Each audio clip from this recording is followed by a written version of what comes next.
community, but we are putting our lives in their hands. And people treat us as the bail project as we set the bails. We don't set the bails. We come in after that determination has been made, after a bail has been made, and then we come in to pay the bails, mainly for poor people. And you know the black and brown people are disproportionately represented, and so we do everything we can to get more people out. But more than 51% of the bails that we pay are for poor white people. This issue isn't just a black issue. It isn't a Democratic or Republican issue. It's an issue about it's our civil rights issue of this century that we have to deal with, and we have the opportunity to deal with, and we need meaningful bail reform. So in today's paper, there was a letter from our faith communities that we put together, and we asked them to sign on. So more than 50 of them responded, of leaders as individuals, as leaders of houses of worship, and they signed on to that letter against House Bill 313, which as written is not the meaningful bail reform that we need. It limits, and it now the first writing of it takes away our ability as a charitable nonprofit organization to be able to pay bills. And then with all the carve-outs and the amendments and everything that's coming through, it makes it really, really hard. And it does not stop people like Breonna Taylor's, the person who shot into her neighbor's walls, had a $15,000 bail, was paid within an hour, and was out on the street.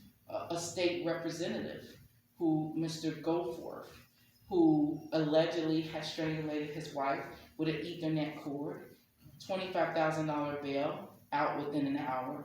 So what the legislation is doing is not going to give us what people need, and most of our people in our state, in our city, are poor, and it hurts them. So anyway, that letter is now, and we bought a full-page ad in the Courier Journal, and then I brought just some stickers and brochures and buttons and things that tell you about our organization, because there's a lot of confusion because people really didn't challenge bail before. I paid bills for my family, my uncles, my brother. We just paid it. We didn't really question it.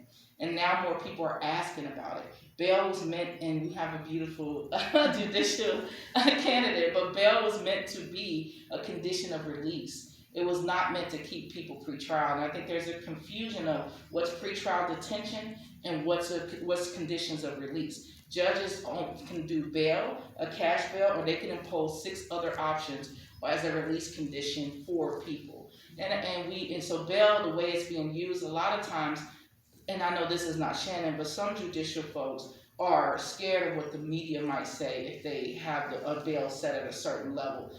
If it's your issue is about pretrial detention, let's deal with that.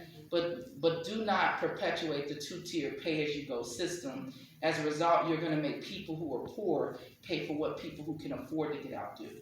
So it's a lot of work. I was held on unaffordable bail, defending myself in a relationship. That's how a lot of women and men even become impacted by the judicial system, is when they're in a domestic situation trying to get themselves out. And I was worried about my life, and my bail was $10,000. At 10%, it was still, at 18 years old, I couldn't afford it. My family couldn't afford it. So I sat there for 38 days until I took a plea deal. And he was the son of a sheriff. He didn't even stay a night in jail. He got charged with domestic violence, and he got let right out. So it just tells you that happened to me in 1995 at 18 years old. This is still happening today in 2022.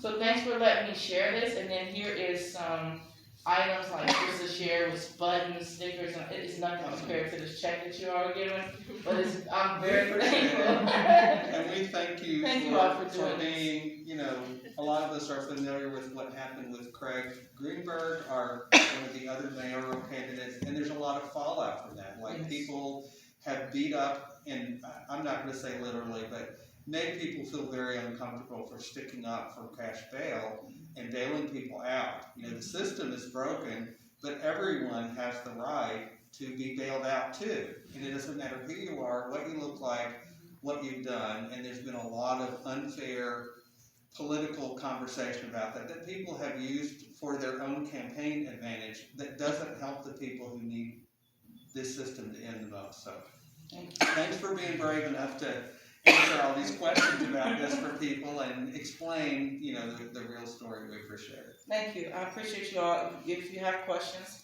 feel free to let me know now, or you can contact me. Doug has every form of contact to get in contact with me.